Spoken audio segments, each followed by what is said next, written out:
ओह एक मिनट।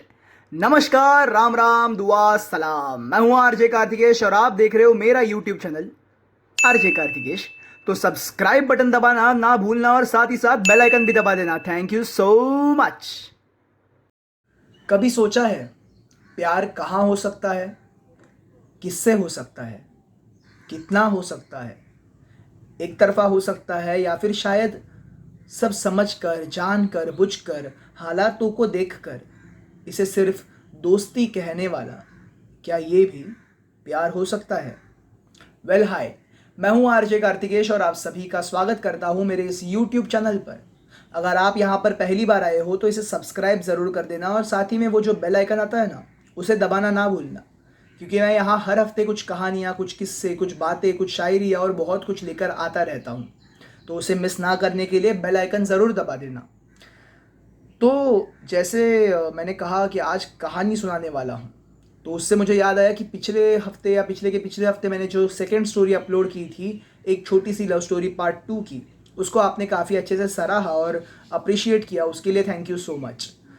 तो अगर आपने वो कहानी नहीं सुनी है तो यहाँ पे मैं कहीं पे आई कार्ड में उसको दे दूंगा, आप वो भी सुनिए। अगर आपको पसंद आती है तो कमेंट भी करिए।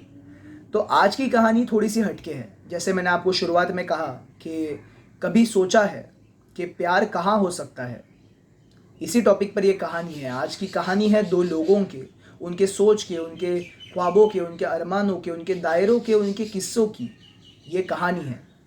तो चलिए आज थोड़ी सी प्यार की बात करते हैं, थोड़ी आपकी, थोड़ी मेरी बात करते हैं। तो जून का महीना था।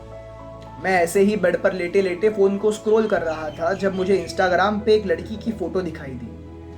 उस दिन शायद उसका बर्थडे था। तो वो काफ़ी प्यारी और बेहद खूबसूरत लड़की थी, जिसकी आंखों में एक अलग सी चमकान थी और एक होठों पे हसीन सी मुस्कान थी। तो मैं खुद को रोक नहीं पाया और मैंने उसकी प्रोफाइल को स्टॉक करना शुरू किया, जो हम नॉर्मली सभी करते हैं। मगर उसकी प्रोफाइल तो प्राइवेट थी, तो मैंने उसे एक फॉलो रिक्वेस्ट भेज दी और साथ ही में एक बर्थडे विश भी कर दिया। तकरीबन 2-3 दिन बाद मुझे उसका रिप्लाई आया और फिर हमारी बातें आगे बढ़ी। She was a sportsman, she had a daily routine that included weight training and what not. और मैं भी थोड़ा जिमिंग वगैरह करता था, तो मैंने सोचा कि यार इसी टॉपिक पर ना थोड़ी बात आगे बढ़ाते हैं, I can show some impression और समथिंग।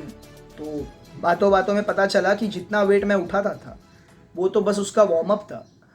फिर हमारी बातें आगे बढ़ी, कभी आर्ट पर, कभी लाइफ पर, कभी करियर पर, कभी रिलेशनशिप्स के ऊपर, कभी दोस्तों पर, और ऐसे ही बातों बातों में पता नहीं चला कि कब 6 महीने गुजर गए। फिर एक दिन हमने फ़ोन नंबर एक्सचेंज किए, किस्से और गहरे होने लगे थे। अचानक एक रात लगभग 2 बजे मुझे उसका कॉल आया और बातों बातों में हम सुबह 5 बजे तक बातें करते रहे। मुझे याद नहीं उस दिन हमने किस किस बारे में इतनी बातें की थी, क्योंकि जब तक आप किसी को पर्सनली नहीं जानते तो 10 मिनट भी बात करना बहुत बड़ी बात होती है। मगर वहाँ पर मुझे एक अजब सा सुकून मिला था। वो एक एक फीलिंग रहती है, तो I can't describe it in words. तो ऐसी ही हमारी बातें और आगे बढ़ने लगी।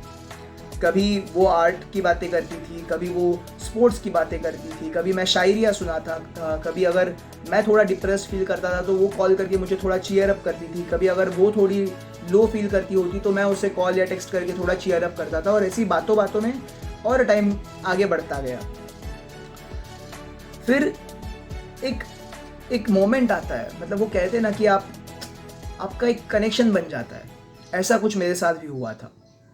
क्योंकि मतलब आपको मैं कैसे बताऊँ यार, यूजुअली आप किसी के साथ ऐसे बात करते हो, आपको फीलिंग आती है कि यार ये इंसान जो है ना, ये मुझे बिना जज किए सुनेगा।